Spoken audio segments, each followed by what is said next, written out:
Hi అండి అందరికీ. ఇది మండే లాగా అనమాట. మార్నింగ్ ఇంట్లో పూజ చేసుకొని ఆంజనేయ స్వామి గుళ్ళోకి వెళ్తున్నాము. నిన్న మా విలేజ్లోని ప్రతిష్ఠ అనమాట, దేవుడు పెట్టిన రోజు అనమాట. సంతర్పణ అది పెడతారనమాట. గుడి అయితే ఫుల్గా బంతిపూలతో డెకరేషన్ అయితే చాలా బాగా చేశారు. మేము వెళ్ళమవరికి కొంతమంది పూజ చేస్తున్నారనమాట.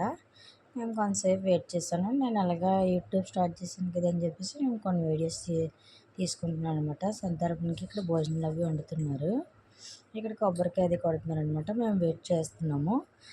నేను లైన్లో ఉంటేనే మా బాబు ఏమో వేరొక్క ఆవిడ పెళ్ళిలోని ప్రసాదం అది తీసుకున్నాడు. అక్కడ కొబ్బరి నీళ్ళు ఎక్కువగా ఉన్నాయని చెప్పేసి కొబ్బరి నీళ్ళు తీసుకొని ఇంటికి వచ్చామండి. బాబుకి కొబ్బరి నీళ్ళు పట్టి నేను ఇంట్లో చేశానండి ప్రసాదం సేమియా. అదే తింటూ ఉంటున్నాను అనమాట. వీడికి కొబ్బరికాయ నీళ్ళు అంటే చాలా ఇష్టం అండి మా అబ్బాయికి. నెక్స్ట్ మధ్యాహ్నం సంతర్పణ భోజనానికి వెళ్ళామండి. ఇవి పెట్టారు. Bye bye.